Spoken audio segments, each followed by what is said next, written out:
Today is Monday, July 15th, 2019. This is Hannah Crawford for the Global Polio Eradication Initiative History Project with Dr. Jay Wenger. And we are at the Bill and Melinda Gates Foundation in Seattle, Washington, USA. Thanks for being here. Thanks. Great to be here. Before we begin, do I have your permission to ask you questions and record the responses? Yes, you do. Thanks. So let's see. This interview builds on another that you did with Karen Torgaley for the Global Health Chronicles on early polio. That interview covers your upbringing a bit and much of your career up to the National Polio Surveillance Project in India. And so for today, I thought we would return to your time in India a little bit and then spend some time talking about your work here at the foundation. Sounds good. Okay, great. So to open, just so that we have an introduction for you, could you introduce yourself by name and then briefly state your role here? Yeah, I'm Jay Wenger. I'm the director of the polio program at the Bill and Melinda Gates Foundation. Great. And so let's jump to India. So you arrived in New Delhi in 2002. Is that correct? Mm-hmm. Could you tell me about New Delhi? Yeah, sure.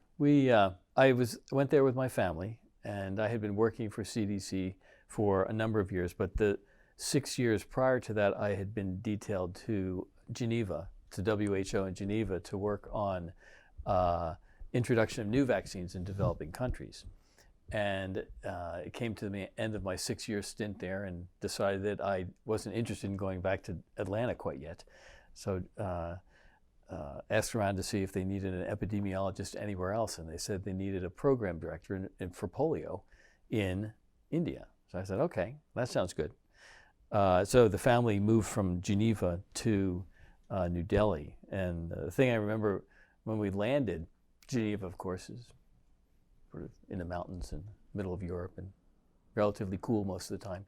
We landed and they opened the door of the plane, and my, at that time, I guess about 8-year-old son said, "It's really stuffy here in India," which it was true. It was quite humid, and it was hot, and it was like 11 o'clock at night, and so it was pretty interesting. But that was a good intro to India and New Delhi. It was a little stuffy, you know, but we got there and settled in, and my job there was director of the National Polio Surveillance Program, and that was a WHO Government of India joint project, as they called it, and it was the program was really to have an Indian, usually medical doctor, in one of 250 to 300 offices sprinkled all over the whole country. Their purpose was to, one, ensure that if cases of polio happened in their designated area, the case would get visited, reported on, and the right laboratory results would get sent, or the right laboratory specimens would get sent, rather. The second job was to help government officials and other partners in their area to make sure that the immunization campaigns, and these at that point were primarily the house-to-house visits from vaccination teams, to make sure that those campaigns were done well and reached the objective of reaching every kid essentially in their area. So that was the primary part of my job, and as I said, there were at least 300 Indian physicians who worked in those offices, and each office had a driver, which was important to actually just to get around, and that wasn't. Drivers didn't exist for a lot of other government programs, so we were fortunate with that, and an administrative assistant to handle the bureaucracy and the management details of that individual office. And then in Delhi itself, we had an office of about 50 to 80 people who were helping to manage all of the data that came in from those offices all over the country, and then also to provide additional technical support to those places if they needed it. And that's where I was stationed with my team of sort of senior polio experts from the country, and one or two from outside the country. Tim Peterson, who actually works for me now, was my deputy there, and Michael Galway, who also works in my group now, was the UNICEF guy on communications in Delhi. So we made a lot of contacts there that came in pretty useful later. But a lot of the work was, the goal was obviously to get rid of wild polio virus, and to do that we had to make sure kids were vaccinated, and we also had to make sure we knew where the virus was. So that was the surveillance part, was finding out where the virus was.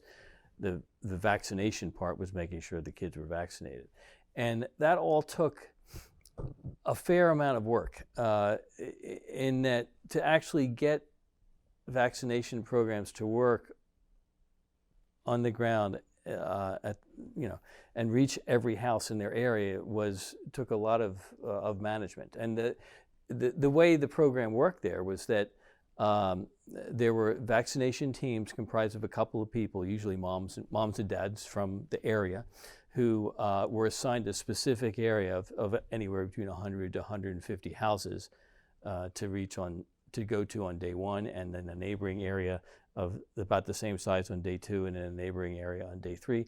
And then at the end of it, they would go around and make sure they tried to get all the places they might have missed on the first 3 days.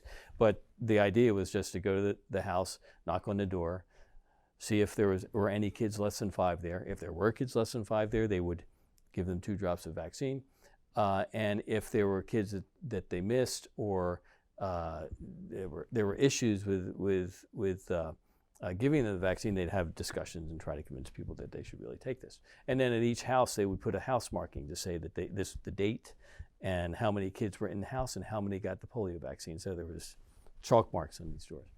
And even at the time I got there, most stores in the country had chalk marks all over them. So there's a lot of campaigns have been done. But the problem was that to get people to do that, and sometimes very difficult circumstances, either very hot or very rainy or very wet, or just... Can I get you to stop for just a second because of the siren?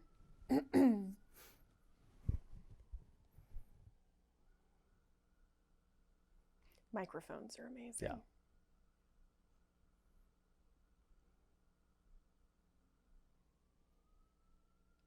It's a long one. Where's he going? Let's be doing circles. The call of a siren. All right, it was either really hot or really rainy. Yeah. So hot or rainy, or in cities, for example, you would have high rises where, in order to get to your houses, your doors, you might have to go up 5 or 10 stories, and usually walk up 5 or 10 stories, and that's a pain, especially if it's if it's hot. And there were also issues where some of the population, some groups of people didn't want the vaccine. And this was an issue that came up and still plagues the program today, where different rumors were floating around. And by the time I got to India, the program was largely successful in the southern part of India, but in the northern part of India, which is also the poorest part, and especially the northernmost 2 states in the middle, in the north, UP and Bihar, there were large Muslim populations. And again, this is in the setting of a primarily Hindu religion country, and there's a lot of sectarian issues between those groups. And at one point, and pretty soon after I got there, rumors about the vaccine and that it might hurt you were spreading pretty wildly. And those things came out of actually, probably they hit the press first out of Nigeria when people in northern Nigeria were saying that the vaccine was actually a way to sterilize Muslim boys, because they saw in the north of Nigeria they were getting more vaccine than they were in the south, and they thought there was something sneaky going on there. The same kind of rumors came along in India, and so there developed a situation where a lot of people were pretty suspicious and were trying to avoid the vaccine or didn't want it, and that would take a lot of convincing, a lot of working on the ground, but to get over that. But the first thing that happened was the vaccination teams would just not go to those places, or they wouldn't knock on those doors, or they wouldn't even go to that area, but they wouldn't necessarily tell you about it. So you'd think you were vaccinating a group, and you weren't really vaccinating a group. And so we had to look very closely at our data to make sure to look and see, well, how many kids are really getting vaccinated in these areas and how many are not. And of course, for that, we did the finger marking. So when we gave the kids 2 drops of vaccine, you're supposed to mark their finger with a little indelible purple marker. And then during the day and after the 3rd day of each vaccination campaign, teams of monitors would go around and check every kid less than 5 in an area and see if they had their finger markings. And that data was recorded and then sent back. And so this was some of the stuff that we would look at after a round. And if we would find places where lots of kids were missed, and there were a lot of kids without their finger markings, then we'd have to go in and talk with the teams and find out what the problem was. Sometimes it was a problem with team management and just weren't working hard enough or weren't followed well enough. Sometimes it was a problem with opposition. Moms and dads didn't want the vaccine, and in those cases we had to get more serious about communications and how we were interacting with the different groups of people in those areas. And sometimes we'd get local leaders or local traditional leaders or local political leaders or local religious leaders to actually jump in and accompany the teams and try to solve those problems. So that was what the job was about, basically, in India, and sort of fixing, making sure that the activities of the program were as effective and as far-reaching as possible. Could you talk about some of the soft skills involved in improving coverage and coaching people? Like what? I'm trying to get a higher level of detail about how you do it. Yeah. Well, a lot of times, the problem would be that people out in the field, and as we said, so we have 300 offices. So in each one of these offices had their own little area where they're responsible, and each one of those offices covered an area of a couple million people. So to have vaccination teams to go around and see a couple of million people, you'd be talking about hundreds of vaccination teams. So in each one of these areas, you would have lots of management activity to happen. And we calculated that twice a year we would do national immunization days where we'd cover every house in India over a 3 or 4 day period. And during those operations, we employed a total of about 1.5 million to 2 million vaccinators. So it's that size of an operation that was going on. And then there was a management structure that fed down into each of those 1.5 to 2 million people, comprised of 2 and 3 person teams. So that's a big web to try to work through. And we would, and at all levels of that web, no one actually wanted to admit, pretty much, that they were actually having a problem, or that they were missing houses. People don't offer that information up because it basically says, "Oh, I failed here and I failed there." So they hide that because they also want to make you feel like they're doing a good job and make you feel good. And I get that, but it didn't help us very much when we would look at the data at the end and find all these missing kids.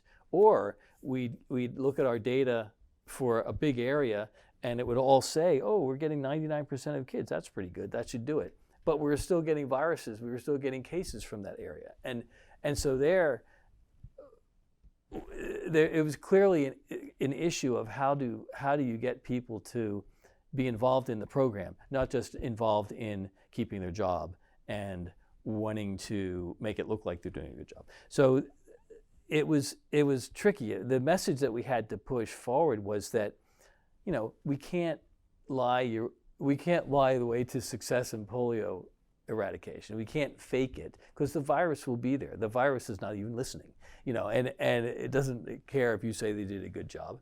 It will still grow. So the virus is the ultimate truth here, and we need your help to tell us where you're having problems and where, X or Y or Z has to be changed so we could actually get these kids. So it was that kind of thing. That was the primary message. We're not here to look good.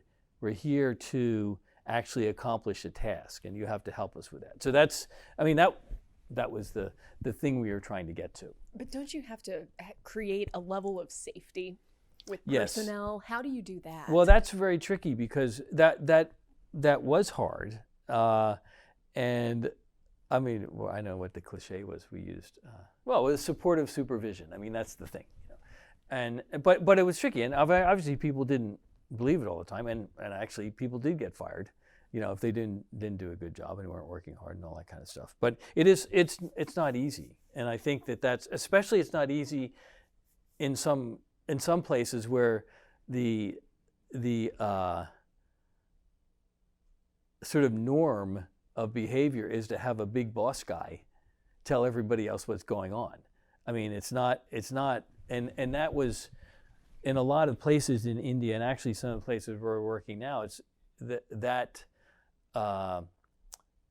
participatory leadership or something is not really a thing. And so it did become tricky because you were in many cases sort of putting in a different cultural, trying to establish a different cultural framework for working, and that was a little tricky. But I think that. And that's where NPSP was sort of very, very interesting because I guess esprit de corps of that group was amazing, and these folks really believed in what they were doing, and certainly internally in our group, which was when you counted it all up with the field people and the central people, we had 1,500 people working for NPSP, and then we had an additional 1,000 to 2,000 field volunteers who we work with too. So it was a relatively big group. And there we tried to do that. I mean, we tried to say, we have to be honest. I don't know how many little speeches I give. We're going to run around. We have to be honest with each other, and we have to be able to say this. And, and you have to let us know when these are problems because it doesn't do any good to hide it. And I think that's something that just you have to keep on saying it, basically. And some of these same things are true in the places we're addressing today. Same kind of problems, and probably the same kind of problem in any big operation that you try to do.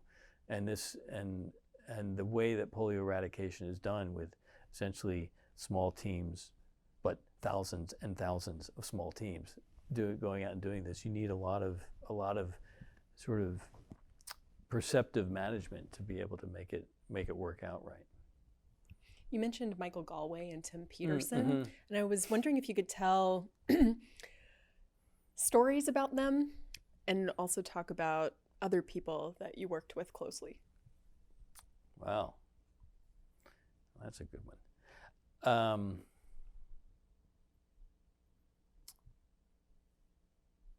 That's a good. Well, I might have you on that one though. Stories about them.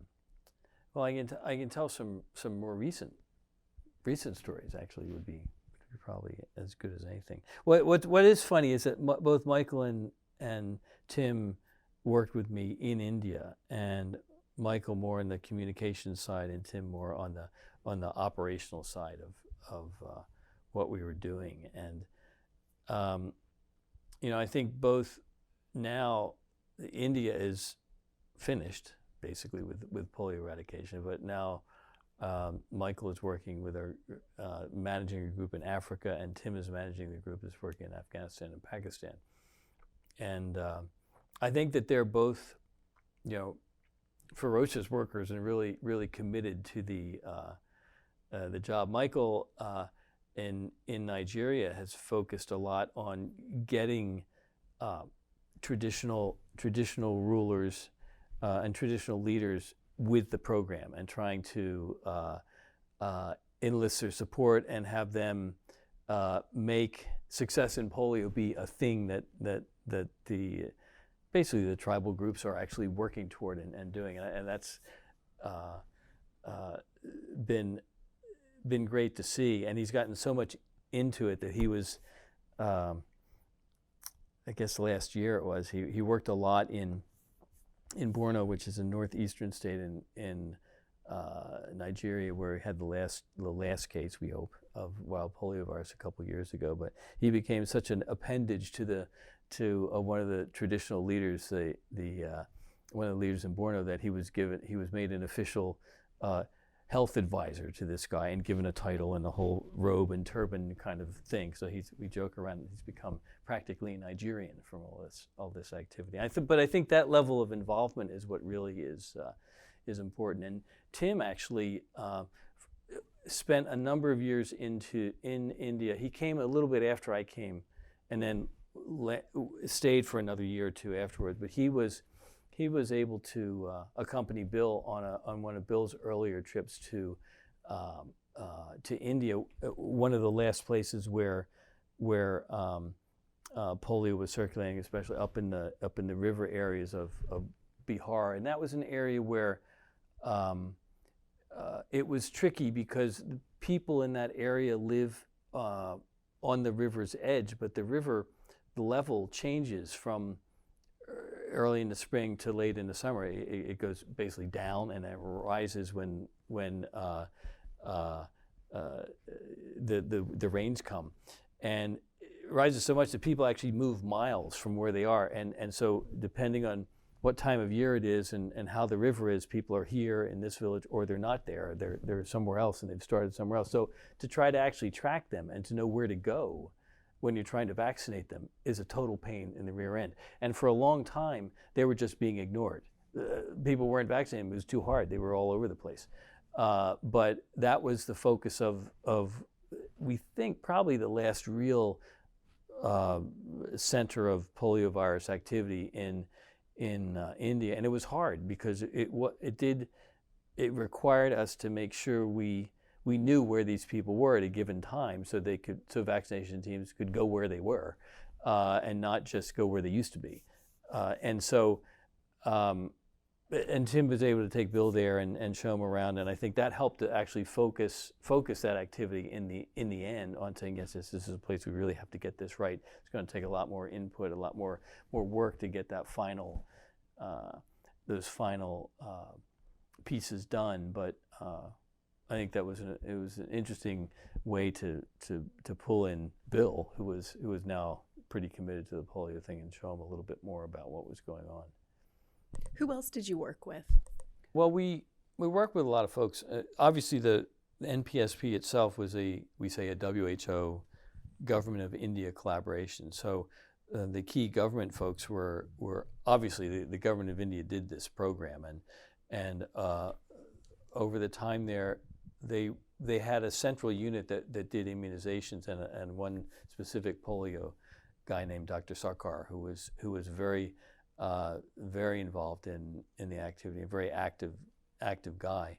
And during the time I was there, we worked hard to get the Indian government to own more and more of the program. So when I went in 2002, the vast majority of the money for the Indian program, to buy vaccine, to pay the vaccinators, to do the surveillance, came from outside, came from the foundation or from USAID or from DFID or something like that. And during the time when I was there, the Indian government took over a larger and larger part of the budget, of the amount of the budget that was required, and began paying for their vaccine and paying for increasing parts of the program, so that by the time I left, they were paying for most of it, and I think that really did help their drive to get it done. Actually, once they were aware of how much was going into it. Yeah, another big group of folks that we worked with were the Rotarians, and of course, the Polio Partnership, and there's CDC, and I was there basically as a CDC guy, but really there as a WHO person because I was seconded to WHO. But and then there's UNICEF, who was doing largely a lot of the communication stuff, and then Rotary International was huge, and they played a big role. The local Rotarians were great because they a lot of times, especially in the north, to get the program to work, and I should say that the vaccination teams were all paid essentially through the government. So the money went through the government, and they got paid that way. So the government also had monitors in the program, and so their local health guy was supposed to be overseeing the polio program, and of course they had the best connections with the people, and so government involvement and involvement of the government infrastructure down to the lowest level was really important. But a lot of times they just didn't care because there wasn't that much polio in India by this time. It's a pretty rare disease. Hardly a lot of people never saw a case, and so it was a little tough to get them involved sometimes. And often the governor of the state, who was the chief minister, they called him, the big person, was totally involved in other stuff. Didn't really care very much about polio, except that a fair amount of money was going in for polio, and that the Rotarians, the local Rotary Indian Rotarians, would often have great connections with the chief ministers and with the political guys in the country. And we would go to the Rotarians and say, look, this woman is not really interested in polio, but we need them to say this is important to get their minions to do stuff. And so we would, and the Rotarians were great. They would say, okay, we'll have a meeting with the chief minister on Wednesday, and we'll get him to do this. And they would. They'd go there, they'd meet, and when the chief minister would see these big Indian business guys come in and say, we think this is important, that was key. And we really appreciated that input, and we had a lot of good interactions with them. And I think that the upshot was that India did finally eradicate polio, and when they did, it was a big deal for the country, because here was something they actually, the government, the health community actually did this. It was a real thing. They used to have polio. Now they don't have polio. Great, and they did it by vaccinating kids and giving kids stuff. And a lot of these kids, and the last polio was in very poor populations who hardly got anything, hardly had anything, but they were able to deliver that sort of gift to the whole country, which I think was sort of a good. It's a great story, and it sort of helped propel a lot of other activities later. There were a lot of ups and downs in India, right? Yes, there were, and I was there for most of the ups and downs. I wasn't there to the end. Hamid Jaffrey came in afterwards, and he was there actually at the final. But there were ups and downs, and I went there the year I went there. I went right in the middle of a big outbreak. So there were 2,000 cases, I think, the year I went there. So we had to work really hard. People were discouraged about the program, and so we had to work quite hard to encourage people that no, this was really going to work, and this is how we were making progress, and this is how we could make it better next time, and do a better job with the campaigns, and do a better job about finding out where the virus is and what had to happen. And it was a constant process of sort of looking at how is the program working now, where is it weak, where is it not so weak, what's wrong with the weak spots, what are actually the problems there, and how can we do better. And so there was a lot of innovation that was going on the whole time. One of the big areas that we looked at a lot was this issue of mobile or migratory populations, which is a little bit the same as the river people that we talked about before, but it was something that we'd been looking at for a couple of years, and through my whole time there, it was an issue. The problem was basically that there would be a stable population in an area, so the government person in that area would be used to providing services to this population. And they knew where those people were, and they knew what their vaccination rates were and all that kind of stuff. But then in northern India, for example, they had a lot of these brick kilns. So these were these furnaces with big towers on them, where at a certain time of the year, and I can't even remember which time it was, probably summer, I guess, maybe in summer. Whatever, they would make bricks. And then other times of the year they wouldn't. But people who usually pretty relatively poor people would migrate in. They might migrate as much as 1,000 miles or something into this area and live there at the brick kiln for the couple months when they were making bricks. And then when they were finished, they would migrate out again. And people who came in and out like that were missed a lot. And it was a funny kind of thing, because the concept sort of was, I know who the people are who live in this area, and those people come in, but they're from somewhere else. So they're actually someone else's issue. So they just didn't vaccinate them. So we went through a long period of trying to identify, okay, these group of people come in here, and who's vaccinating those? Well, that's outside of our area. Well, it's not outside of your area. It's in your area. Well, our teams don't have room because they're doing other stuff. Well, then we need more teams, and so it was all that kind of, it's not very complicated, but it's real, and it's sort of a basic management of how do you make sure that all the people in an area at a time need to be vaccinated. It's not just like some people do.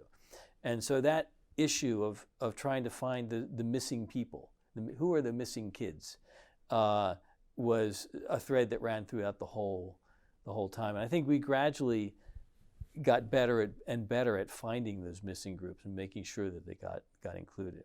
But some of the ups and downs were that we did some other innovation where the original vaccine that we were using, the trivalent OPV, which has vaccine for type 1, type 2, and type 3 in the same bottle, so the same drops. We were using that. That was the workhorse of the program for decades before about the 2000s. But it became clear that even though it seemed like we were vaccinating kids a lot with that vaccine, we were still having type 1 and type 3 disease. And then looking at the immunogenicity data, it was also pretty clear that if you use that trivalent vaccine, the amount of antibodies kids get to a typical dose of the trivalent for types 1 and 3 was actually lowish compared to the antibody they got to type 2. So, but other studies were done that showed that if you actually use two types in the vaccine, the bivalent, or you use monovalent vaccine, just a single one, just use a type 1 vaccine or a type 3 vaccine, you got very high antibody levels. So the first idea was, we have a lot of type 1 disease over here, let's get a type 1 vaccine and we'll use that instead. And then we have type 3 vaccine over there, a type 3 disease over there, so let's use a type 3 vaccine over there. So we went through this phase where we produced monovalent vaccines, monovalent type 1 and monovalent type 2, and we thought, this is great. Now instead of just using a vaccine that's only so effective for type 1s, we'll use this one, which is specifically for type 1s, so it'll be much better and much stronger. And so we went through a phase which lasted like a year and a half or something, where we were doing that. And we were right in that it worked better. So we actually could get rid of type 1 over there after we used type 1 vaccine for a while. And we could get rid of type 3 over there after we used type 3 vaccine. But then we got the type 1s ended up showing up in the place where we were using type 3 vaccine because we weren't using a type 1 vaccine. And so we actually got this ping-ponging effect. And so the final outcome of all that, after I got to India, after I left India actually, was that they decided, okay, let's put them together and we'll have a bivalent vaccine that has type 1 and type 3 in there. And we'll do it that way, because if you do that, they do better than they did at least with the trivalent vaccine, although not quite as good as the monovalent. So that was an example of a sort of a technical innovation, which was good in theory. It did get rid of the type 1, but it left the other. But if you're using type 1, then you can't use the type 3 at the same time. And so then kids grew up who didn't have quite as much immunity to type 3, and then that would come back in. And so we ended up just chasing our tail. And that ended up not being a great idea. And that was a little bit frustrating, because we thought we were getting really close and we had the final weapon there, but it turned out not to exactly be right. And what they finally finished with was the bivalent one, putting the two together then and using that one. And that was, the whole story is a story of innovation that actually succeeded. But when you were there in the middle of it, it didn't look so hot, at least in the early phases of it. So I think that's probably the best example of things that didn't go so well. I mean, we did have periods when, like I said, when I went there, we had, I think the first year, we were halfway through a big outbreak. And then things got better for a year or two. And then we had another outbreak, not as big as the first one, but still it's a couple of hundred cases, which was not good. And so it was a constant battle to sort of knock down the virus until we finally got enough kids vaccinated with enough of the right vaccine to make it work. Were people talking about IPV at all during that period of time? Yeah, there was some talk about IPV, and some people believed that IPV was really the secret lotion, I guess, for this thing. But we didn't, while I was there, we didn't use it that much in India. And of course, it only got really introduced after they actually got rid of the virus. I mean, so as essentially like a safety or an insurance policy. And I think that's where they are now, and that's fine. There was a lot of discussion. The whole IPV OPV argument was alive, but I think especially it came in the context of when we did ramp up the program and we're using a lot of the right vaccine or what we thought were the right vaccines and getting good coverage and doing 10 campaigns a year in these certain areas, and we were still getting virus. People were beginning to think, maybe this vaccine isn't right or something. Maybe a few kids aren't responding. And you can show that if you do a lot of vaccination campaigns with OPV, you will still get a couple % of kids at the end who don't really respond to the OPV. And if you give them IPV, about half of them or so will actually respond.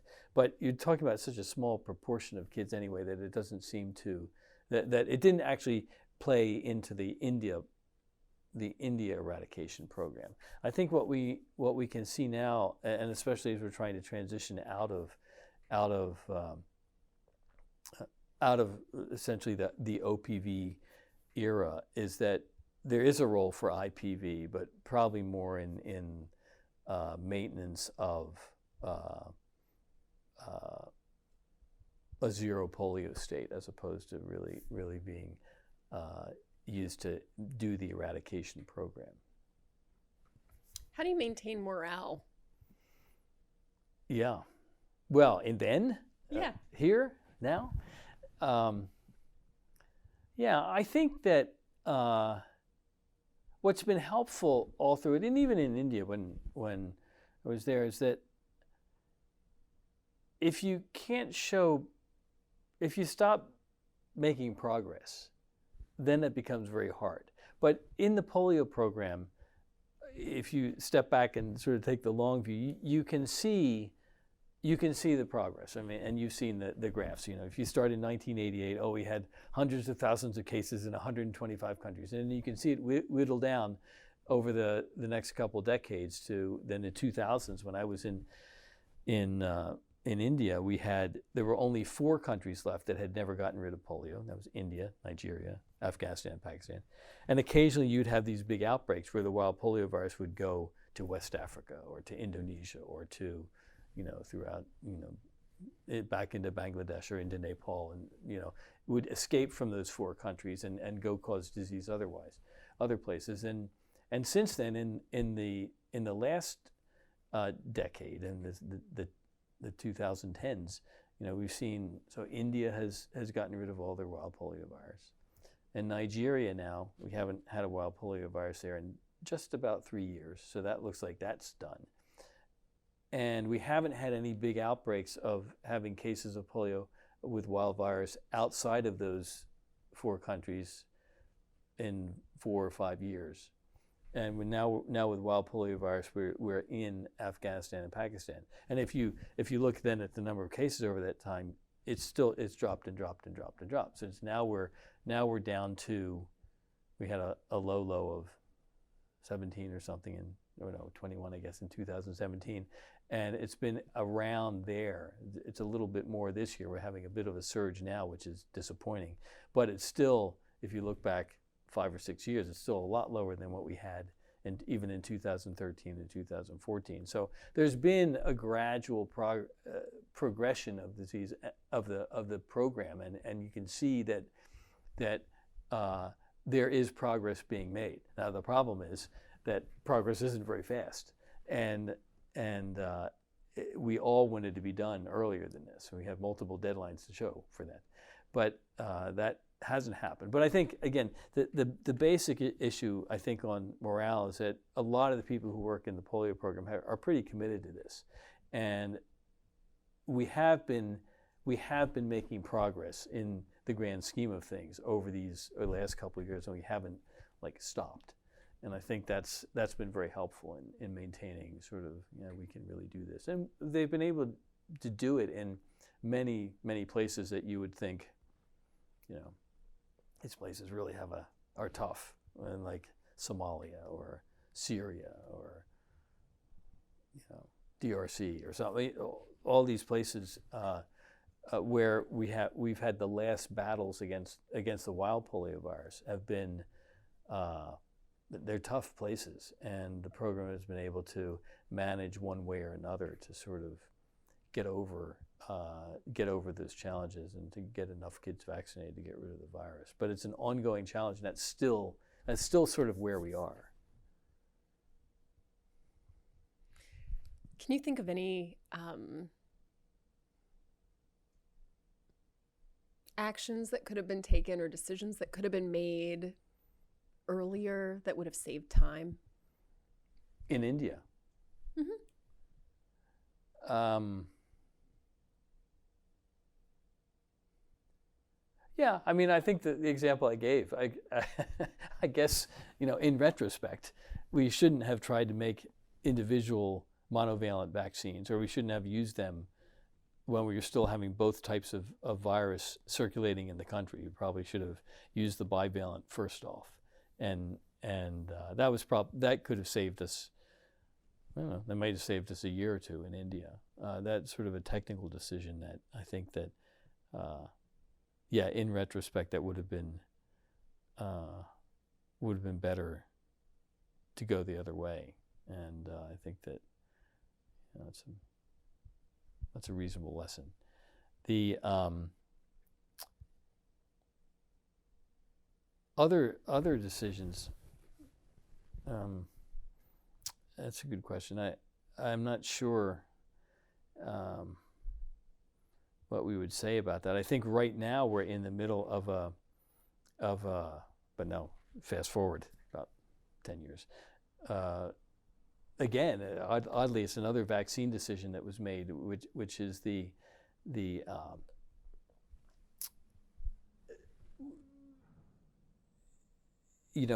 of all the types of we had 3 types of wild polio virus. So the last time we had a wild polio virus type 2 was 1999. So that was stopped a long time ago. And in, I guess it was 2000, I can't remember what year it was, but that's been declared officially eradicated. So wild polio virus type 2 is out, which is great. But we were still giving, in the trivalent vaccine, we were still giving all 3 types, type 1, type 2, and type 3. And we decided that we didn't really need the type 2 anymore because there was no type 2 wild virus. And as you know, the oral polio vaccine can occasionally lead to paralysis itself, and that's the vaccine-derived polio virus. So the decision was made to stop the type 2 component, to drop the OPV2 out of the vaccine. And right now we're in a phase where that's looking like maybe that wasn't the greatest decision in the world, because now we have a population that hasn't been vaccinated with that vaccine for a couple of years, and it's now more susceptible to the remaining vaccine-derived viruses that are out there, and so we're getting more cases of this type 2 vaccine-derived virus. And I think we'll have to see. This is right in the middle. I mean, we're sort of right at this juncture now saying, well, maybe that wasn't a great idea, and maybe we'll have to do something. Maybe we might have to backtrack on that decision and go back to that vaccine again. So that's another one. So I think there are decisions that are made. There are sort of innovations that are tried that actually don't turn out the way we thought they were going to, and I think that may prove to be one of them. Do you think that that's part of the learning process? Yeah, part of the innovation thing. Yeah, I guess what we're very big at innovating here at the Gates Foundation. But part of the issue is you shouldn't you shouldn't be afraid to try something new. You know, if there's a reasonable suspicion that it might work, and I don't think we can be. You're right. So it is part of. I think it's actually part of the innovation process. Not every innovation is a big success. Some things you try new or you experiment with, and they don't work out quite right, and then you have to go ahead and adjust, you know, and make other decisions. But I think that it is one of those things that happen if you're going to be innovating when you're trying things. Not everything you try actually works. It'll be so that's life. You know? But I think if we don't try, by the same token, if we don't try, we ended up getting stuck in a rut, and we basically won't get to where we want to get.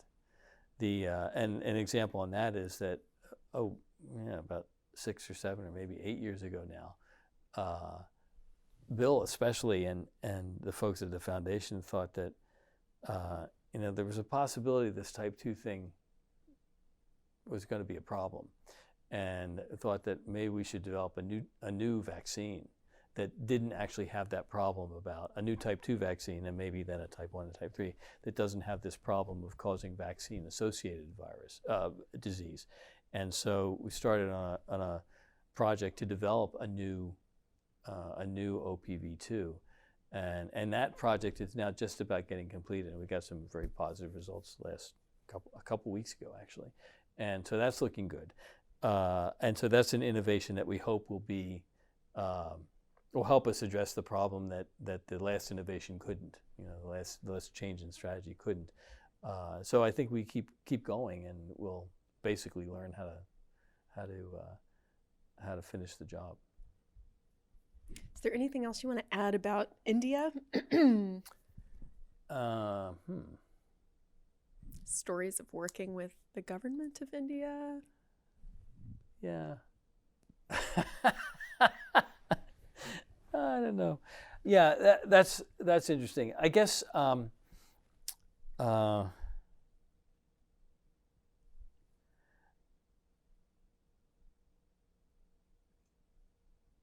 yeah. Well, like I said, while I was there during my years there, Dr. Sarkar was our main connect with the Indian government. He was in the Ministry of Health in charge of the polio program for them, and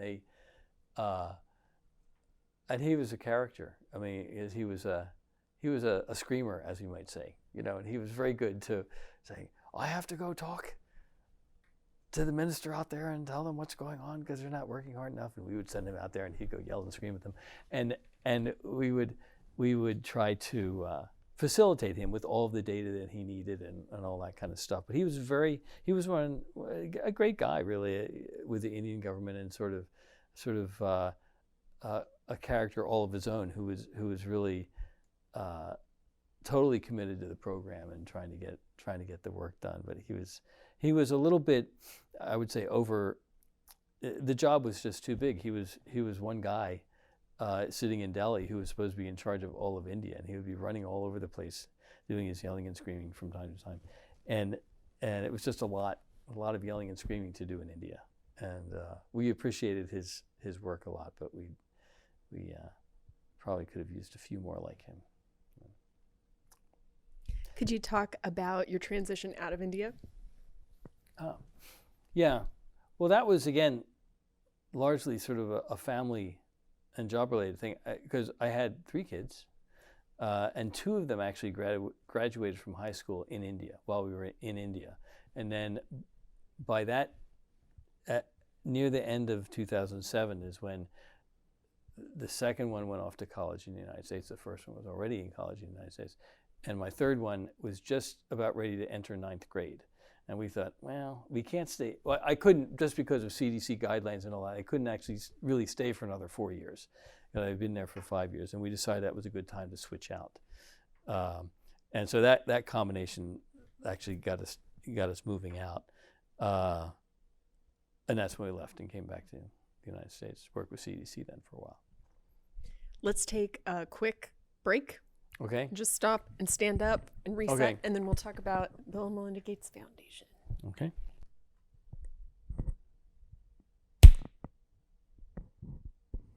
Okay, could you, having worked at CDC and been seconded to WHO, could you talk about the Bill and Melinda Gates Foundation in comparison?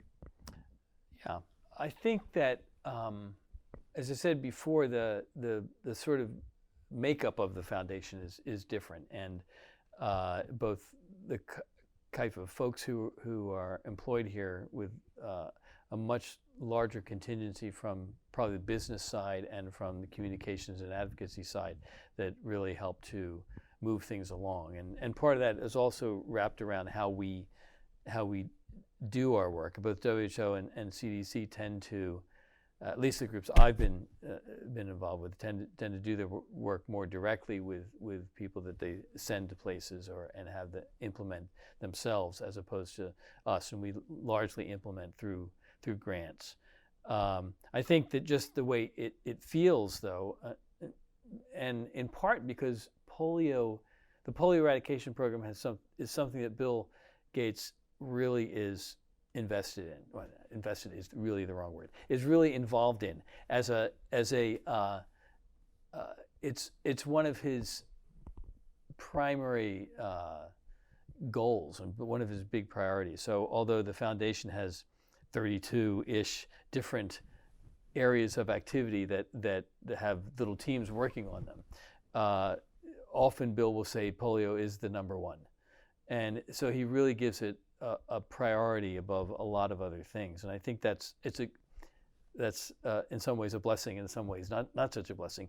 But the way it's good is that if we can identify things to do or things that need to be done, then we can often get support for that in a way that is much more difficult for example, the CDC or the WHO, who have a whole string of other things to do also, and polio may not be their number one priority. So I think that it's been interesting to be here to see what the impact of a focused attention on one thing can lead to.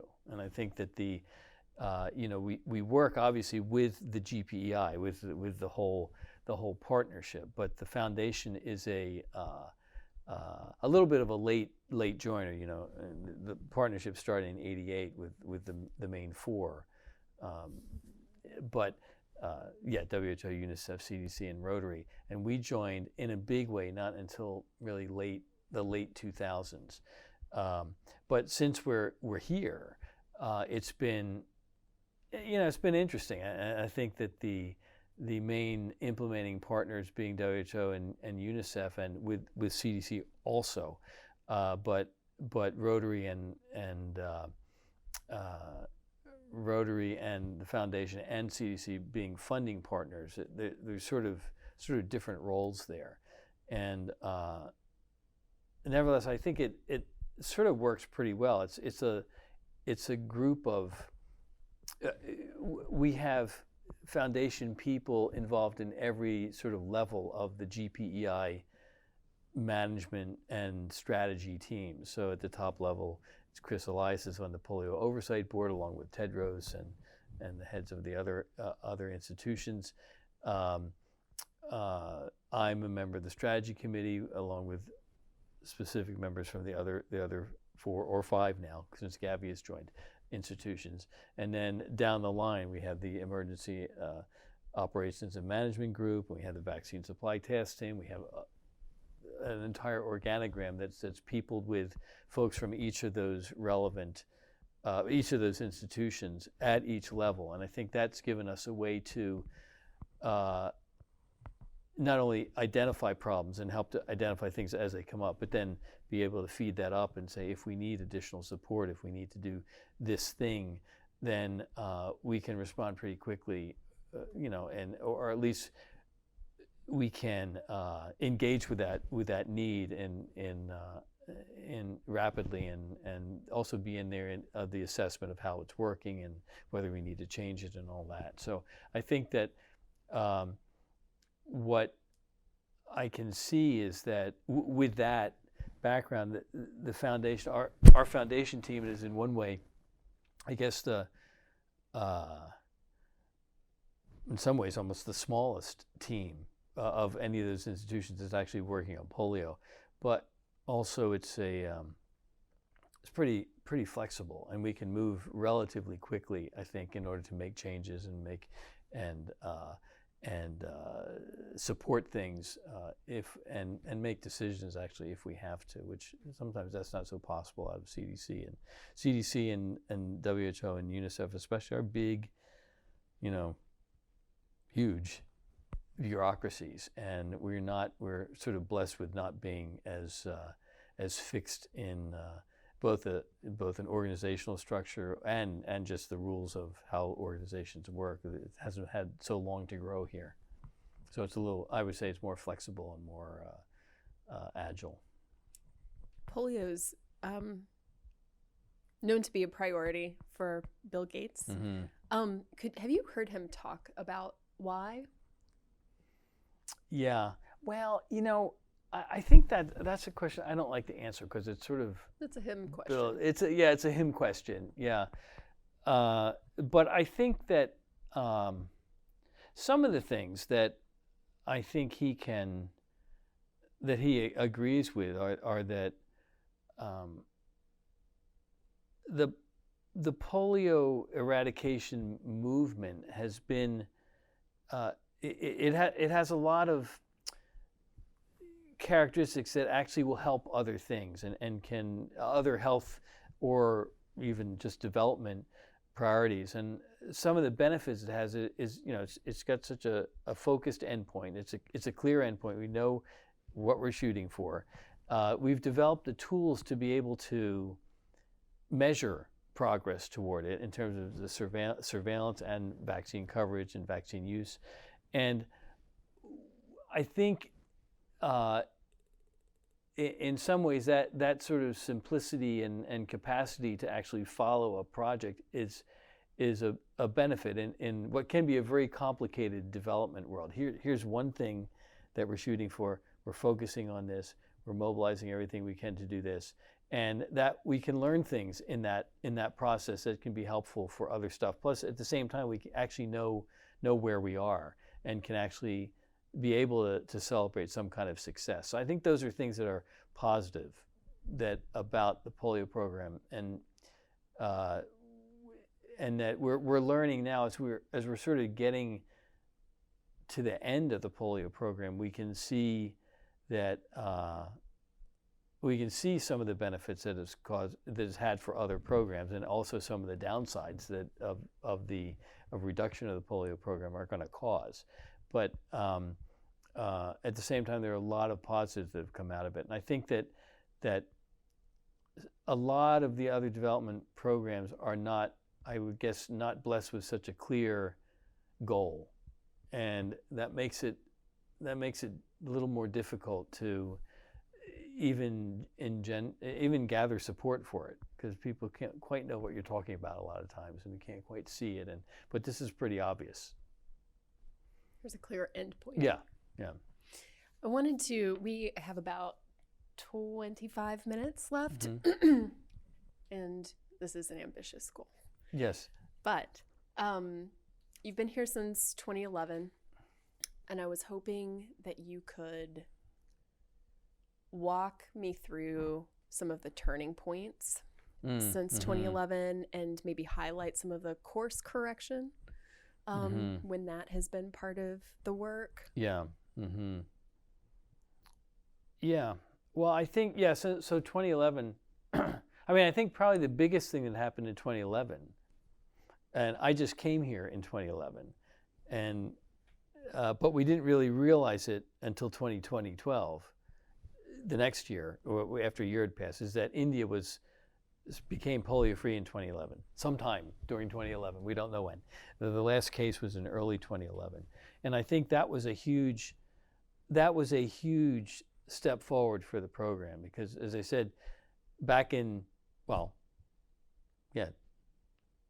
2001, 10 years before that, we were in that situation where we had 4 endemic countries, and that's where we were, and we were stuck there for 10 years. And I think that the fact that India fell in 2011 was key. I think that really put a lot of energy back in the program and said that, we can really do this. And because at one point, India, people used to say, when I was in India, that this is the hardest place in the world to get rid of polio. And it was just because of the population and the lack of sanitation and the poor routine immunization that was going on, and just the multiple almost multiple states all over the place, and just it was such a big a tough place to work in that people said, lots of people when I was there said, oh, we'll never do it, and it's not possible. So the fact that India became polio-free in 2011, I think, gave a huge boost to the rest of the program, and sort of said, yes, we can do this.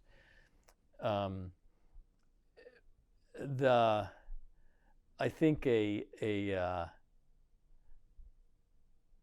tough part. Well, the next sort of one of the next big things that came along was, well, in 2014, India was officially declared polio-free because you have to go 3 years, and that was nice. So that was a lot more celebration and all. But that was also, we thought initially, that was the last year of wild poliovirus in Borno, Nigeria, so the northeastern states, and that was a little bit of a problem, and we went to 2015 and into 2016. No cases reported from Nigeria. Everybody thought, oh, this is great. Now Africa's polio free, but that's where we sort of got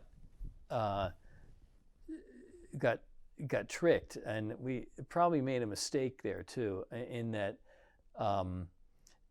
it turned out that in that northeastern part of Borno is where the Boko Haram militants were, and it was clear that they had sort of blocked off at least half of the state, and we thought that we were getting surveillance information. And normally when a kid gets paralyzed, as I said, one of the jobs of the polio program is to make sure that stool from that kid gets sent to a lab, and they analyze it, make sure there's no polio virus in there, and all that. And it looked from our reports that we were getting, even though Boko Haram was in charge of half the state, it looked like we were getting cases reported from out there that were getting looked at and evaluated, and they were not polio. And so it looked like, and when we see that, we say, oh, that's fine. There's things that are happening to kids, and we're getting stools out there, but there's no polio. But it turned out that no one was getting in and out of those areas, and those were actually mislabeled cases. Those were cases that were in refugee camps, and the kids hadn't been in those areas for a year or two, and we weren't actually getting information from that area in Borno for about a year and a half to almost 2 years. And it wasn't until the Nigerian army started to make inroads into that area, and it opened it up for more surveillance and actually more vaccination, that they identified some cases of wild poliovirus type 1 again. So that was a bummer, because Nigeria was almost on the verge of declaring themselves polio free, and then suddenly they found they had polio again, but it was really still, it had never left. And so that was a big downer for the program, and it took a lot more work than to make sure that we fixed the surveillance, and we adjusted the problems with surveillance that were there, and that we also made a lot more efforts through different ways actually to vaccinate kids in areas where there was this war was still going on, or where the environment was so unstable that regular vaccination teams couldn't get there. And there we worked with the Nigerian army and with other civilian defense forces in order to make sure that as many kids as possible got vaccinated, even in these areas that were essentially sort of under fire. So that has been a couple-year process that we've done since then. But I would say that was a turning point in the wrong direction. And now in 2019, we're about 3 years now since the last case in Borno, and we think now that the surveillance is good enough and the immunization has been improved enough so that we're pretty confident that it's really gone this time. but we're still not ready to quite declare that, and there's still a lot of work going on for that. So that was that. I would say that was a down. That was not good news. But now we're on the verge of having some good news again there. Now, but then, I guess the other thing, and this is I don't know if it's a turning point, but again, we've had a number of successes and some failures. And I think that, keeping hope going and keeping morale up is partly a balance of how you deal with those things and how you look at those things. And during that same time period, 2013, 2014, and a couple of other things were going on. One was that Syria actually became reinfected with wild polio virus from Pakistan during, I guess it was 2013, early 2014, and that was a big problem because, the civil war was going on there with the Syrian government coming up from the south, and sort of ISIS on the one side, and then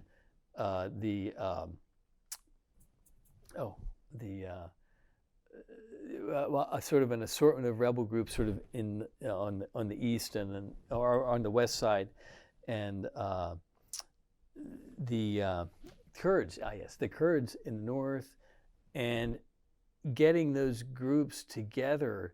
Or not, we didn't really get them together, but getting kids vaccinated in all of those areas was actually essential to stop this virus. And it was interesting that Syria, before the war, before all of the trouble started there back in the 2000s, was a great place to do vaccination. There was a very positive feeling about health and getting kids vaccinated, and people wanted to have their kids vaccinated. They had very high immunization rates. The war sort of shattered all that because it totally broke down the supply lines.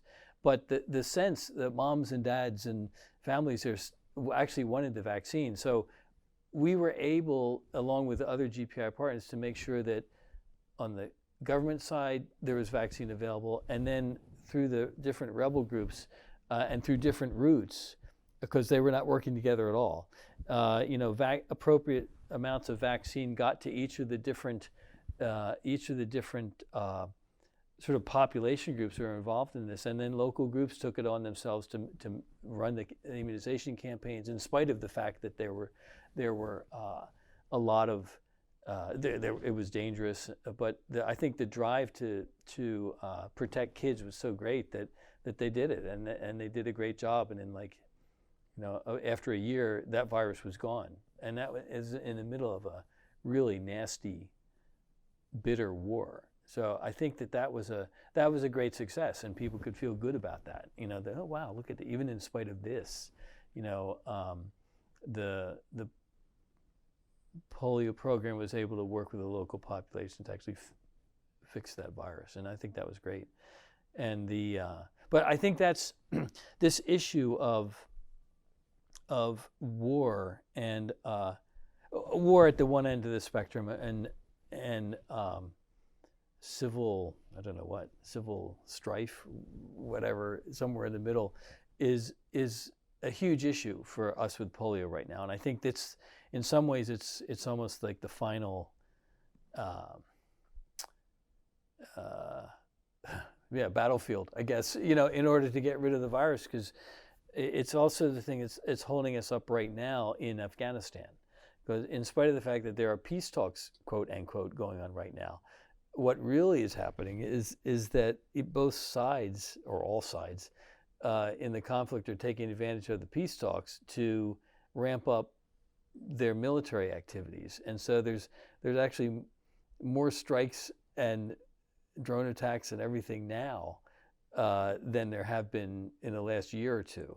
And so, and partly in connection with that, there have been bans by some of the anti-government elements on all vaccination campaigns because they're suspicious that they're being spied on, and by people going around house to house. And it's all very, very complicated, and there have been a couple of different approaches to dealing with that thing, or that problem. And what the program often ends up with was, talking to a couple key military leaders and getting it, sort of clearing out one area to say, okay, we can go in there and vaccinate kids. But then it's a constantly changing scenario where if something else happens then that's bad, or somebody gets killed in a drone strike, then they call another ban and it starts all over again. So it's a constant sort of dance to try to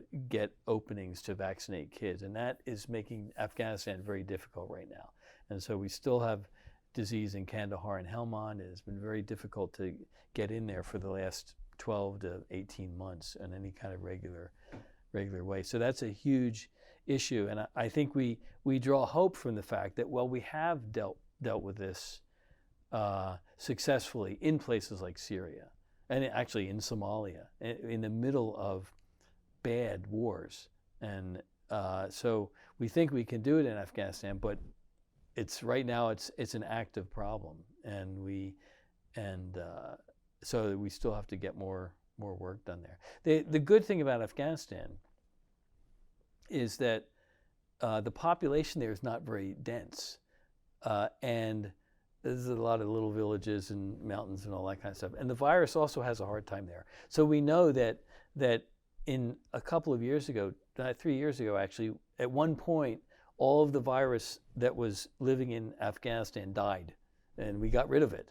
But then it came back in from Pakistan across the border and got reinfected again.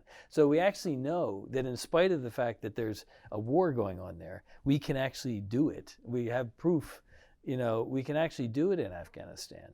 But the timing has to be right. It has to be connected with sort of what goes on in Pakistan too. And that's really the last frontier of wild polio virus. But I think so what we've had over this since I've been here is sort of ups and downs in these issues about reaching kids and access due to war and access due to violence, and trying to deal with that thing. And Pakistan was a big problem too. And we, in the same time period, 2013, 14, and into 15, two big chunks of Pakistan were off limits to the polio program because Pakistani Taliban were there. And it wasn't until the army went in and threw those folks out that we got more access. And now it's getting a little tricky again. So again, we're having to go back and try to figure out how we can get access, who needs to talk to who, how does the army play into all this. So it's very, very tricky. And I think that it's a little cyclical in the sense that we've seen some of these problems before, and we know that we have to adjust and figure out ways to deal with it. And we know that we've been able to deal with it in the olden days in other places, but this is a new place, or this is another place, and this is a new situation. And so that the program has to be able to adjust to try to get over that. So I think those things, having those adjustments and being nimble enough to actually do something about those things are really what is at the core of the problem. But it's also why we haven't lost hope, because we know that we've done stuff like that before. It's just sort of getting the right combination that we think we need to do it. In the very first time that this problem with war and reaching kids happened for polio was in Latin America, when they had this is way back in the, I guess, early 90s, or even where there was lots of sort of independent communists and independence movements in different Latin American countries, and in those places they came up with this idea of days of tranquility, where they would actually arrange an official truce for 2 days and say, okay, on those days nobody shoots anybody, but we have vaccination teams on both sides go around and go to all the villages and reach all the kids and do that. And then after that, then have at it again. And that was actually that's sort of the classic way to do it. It's very difficult. Some of these groups today you can't talk to. and it's very difficult to arrange it. So you can't do that. Maybe you can, but there are lots of other ways to get lots of other routes to negotiation and routes to an end that folks have tried in different places in different ways, and I think that's what we're shooting for, so to speak. That's really a bad choice of words. Is there a story you can tell about those negotiations now? I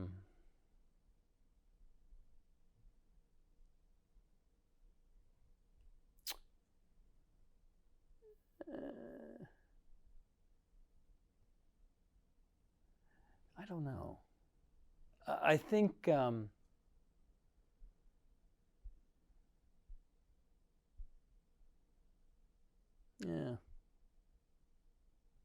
I don't know. I mean, there are some good stories, and there are different groups that are working on this, but probably I don't know. We might have to finish first. That's okay. Yeah, that's fine. That's absolutely fine. So we're wrapping up. Okay. Let's see. Is there anything else that you want to say about what we've covered so far? And then I have several winding down questions. I'm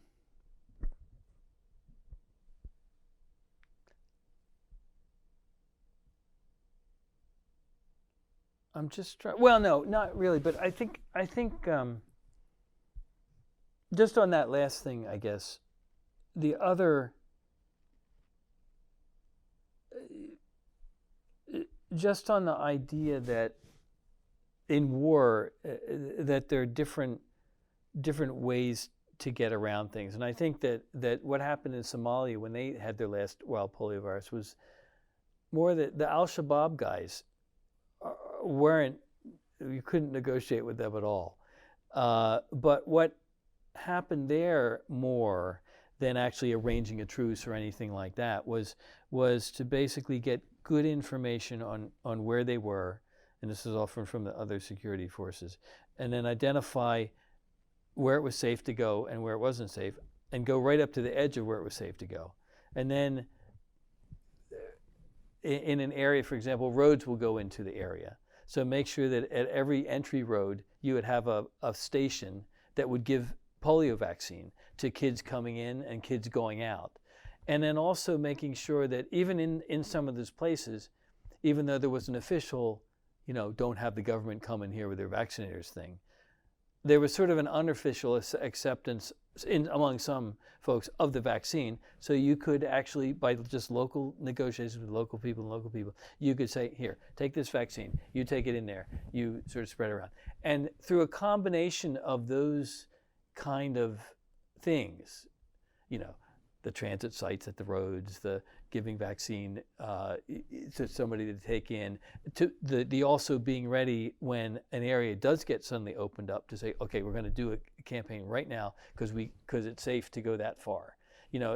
All those things was actually enough to get rid of wild polio virus in Somalia at that point, which is sort of incredible. We didn't really have to. You could just sort of, by using intelligence about where it was safe and where it wasn't, and then taking advantage of every other opportunity to get in or to send stuff in and to vaccinate kids coming in and out, and even adults coming in and out. Those kind of things can work, but that's the sort of, I would say, in a general sense, that's sort of the way that the program tries to operate. Look for every opportunity, even if you can't talk with people, and even if you can't try to arrange something. And I think that's generally what we try to do. Anyway. And then what's the step beyond that for monitoring? Do you go in? Well, the afterwards? monitoring thing, well, yeah. I mean, you don't usually monitor the vaccine campaign to see who was vaccinated, who wasn't. We don't really do that so much. But what we do have in most of those places, which is sort of incredible actually, even though the other thing we rely on is the surveillance. So if a kid, we found that this works even in places that are like really off limits. If a mom or dad has a kid who suddenly gets paralyzed, they will usually take them somewhere to get them seen, and whether it's a traditional healer or a hospital or some witch doctor or something. I mean, they will usually take them somewhere, and they usually keep on taking them until somebody sort of gives us something to do.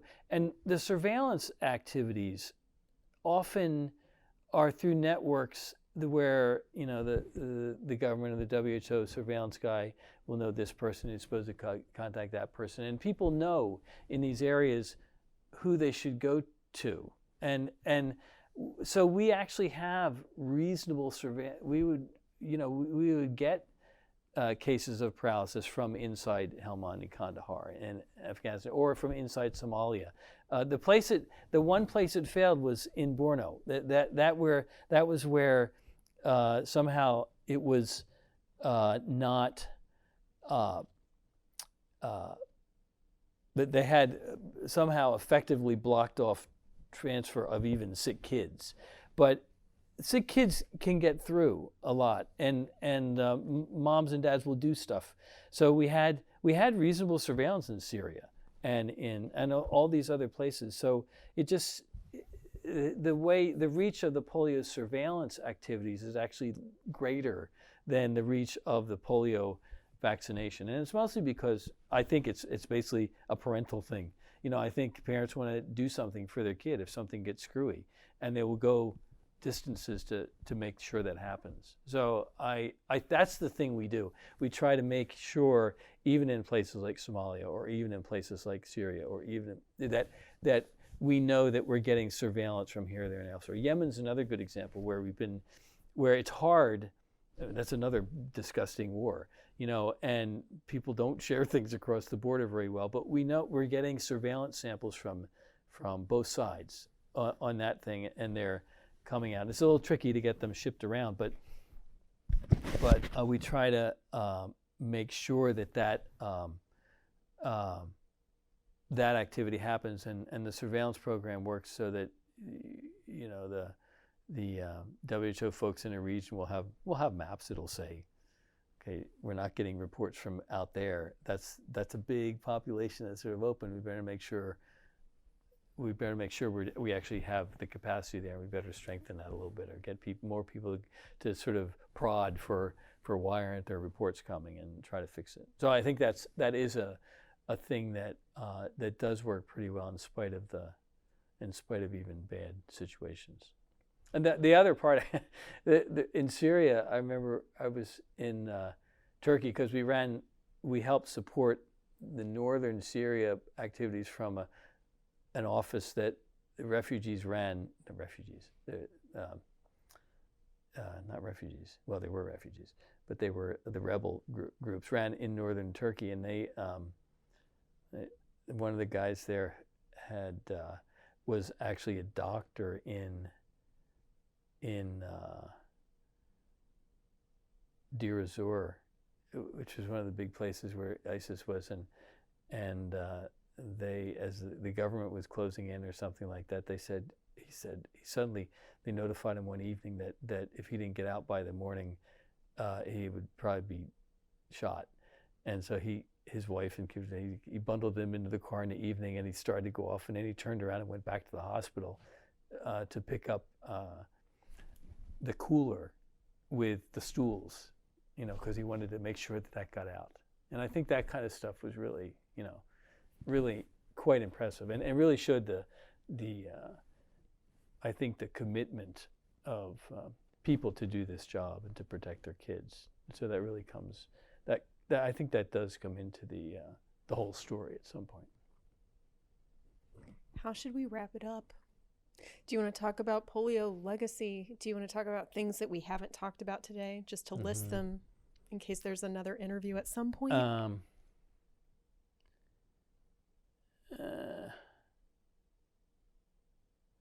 Yeah, I don't know. I guess the one thing that we didn't, a lot of the polio thing right now is transition, we're calling it, because we're seeing in most of the world there isn't any polio anymore, but we still have a polio program. So we have to sort of shift it out. And I think, a couple big threads of that are that we need to uh, the polio program has built this structure in many places, and polio people are actually doing other stuff too. They're doing not only polio vaccination, but they're often the core people who do the routine immunization, or at least manage the supplies and do surveillance for lots of stuff. And that's been good in a way, but now that the polio program is turning itself down, we want to make sure that the key elements that have benefits for other things are actually carried on. So in India, it's probably the best example I know of that, where the surveillance program, which was the 300 offices, now it's 250 or something like that, is actually continuing. In spite of the fact there's no polio, but they're doing other stuff. They're doing measles surveillance, they're doing other vaccine-preventable diseases surveillance, they're doing Japanese encephalitis surveillance, they're doing all this other stuff, and they're being now supported increasingly by the government and by other partners to do other things. A lot of the other big arm of it is their work in improving routine immunization. So DTP and all that kind of stuff, and making sure that those systems work. And I think that capacity to actually to collect data on a national level and to process it and analyze it and to make steps is a thing that's not done for a lot of diseases. And that transition is happening, and that's really good. I think there are a lot of innovations that have happened with the polio program, which is something we could talk about some other time. I'll get to that in a second. It just reminded me. When I was in India, what the interesting thing about the polio program there and its national spread was that it was actually the only surveillance system that had national reach in the country for anything. So if something happened, I would often get a call from the Minister of Health or something, and he would say, well, they reported Japanese encephalitis up in UP. Could you check with your guys and see how far it is? And if they're seeing any more cases in their different areas, and report back. And, yeah, we can do that. When they're having bird flu, they said, could you have your guys go out and see how many flocks of chickens, look like they're actually sick? Or are you guys seeing anything about flocks of chickens getting sick? And so we would send our guys out. And the funniest thing I saw there was I got a call from one of the surveillance guys. Our surveillance guy said, yes, I'm down here near Mumbai. And I said, there's a flock out there, and I'm sure they've got bird flu. Because I was watching, and the chicken was starting to walk along, and suddenly it got paralysis in one leg, and then it fell over and died. And this is a guy, he's probably reading a little bit into that. I don't think the chickens didn't have polio, but that's the disease he knew about, and he knew it wasn't good. So he sort of interpreted it through that light. But the good part of all that was that it was a national system, and India didn't really have a system like that. So now they're using it for other stuff, and I think that's the way that's the way it should go. So there's that stream of work that's really important, and it's something that we have to, as part of the end game of the polio eradication program, we have to make sure that comes out right, and that we don't lose that capacity if it's something that's useful for the country. The other thing we could have talked about, if we ever get a chance again, is all the innovations that have gone with this. And we, the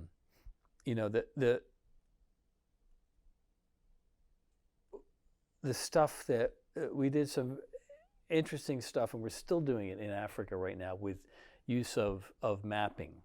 Mapping on the one hand, and then actually tracking of vaccinators. The mapping is interesting because when we started working in Nigeria, we said we have the vaccination teams. They go around 100 houses and do this, and they're supposed to have a map to do that with. So we'd look at their maps, and their maps you may have seen these. They would hand us a map that was like hand drawn. It would have like a cow down here and a hand drawn road and in a church or something like that. And so what is that? We go from we started the cow field and we head to the church. Well, that's not very helpful. That's like, is that even real? And so what we did, we got satellite imagery for the entire country and made maps for them. And the first thing we did was we showed them, we made these maps. They were beautiful. They were big, your whole, villages on a giant map.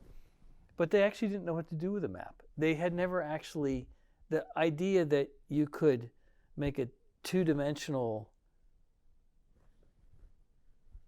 thing of, where they were walking was like weird. So we actually had to train them to use maps first, but then we made them, and then it was much better, because what we were finding was that this group would have this group of houses, and then they do their houses, and then the next group would be over here doing, but in between groups, there was only, there was often, they didn't connect. And you couldn't tell that. People say, "Oh yeah, I'm doing up to where that group does," but at the borders between the groups, people often didn't know, and they didn't know if there were any villages between that group and that group, because they hadn't really looked. And so whole groups of people were missing. So just the mapping itself was great, because the last, apparently in northern Nigeria, a lot of places there, the last official maps they had were made by the British. I mean, in the 40s. And that's what they were operating with. So that was a big step forward. And then we took it another step in front of that, where you send out these hundreds of or thousands of vaccination teams in northern Nigeria, and there's supposed to be monitors tracking them, but you don't really know where they go all the time. And so it wasn't too big of a leap to say, okay, if we give them GPS-enabled phones and they just carry them with them, when they come back at the end of the day, you can upload that and then track on the maps where they actually went. So to make sure that at least the vaccination teams actually went to the loop and to the places they were supposed to go. And then you can actually map that, and you put all the teams together, you can see, in a state where these teams are all going. And so we actually got that to a reasonable level of effectiveness in northern Nigeria, and used it to make sure that the vaccination teams were actually going. And that's a technology that can be used. Now they're adapting it to use for their routine immunization outreaches and all that kind of stuff. So there's a lot of sort of techie stuff also that we could talk about more, that hopefully will be used for other things. And we've used the mapping and the tracking and various and sundry pieces of that to do other campaigns, to do measles campaigns and meningitis campaigns and whatnot. So I think that there's a lot of application for that kind of thing in sort of next generation attempts to vaccinate kids for other stuff. Do you have any concerns about transitioning polio assets? Yeah, sure. I think that it's complicated, because the polio assets actually cost money, and so not all polio assets need to be maintained, but some do. And so what you need to do is have some kind of meeting of the minds at a country level. So make sure that the ministry agrees that X and Y are important, and then get other partners together, see X and Y are important enough, presumably, so that somebody will provide money for it. But that's a hard negotiation, because it's like a game of chicken. No one wants to put money into it until they're sure nobody else is going to do it, and it can take forever. So it is a problem, and it's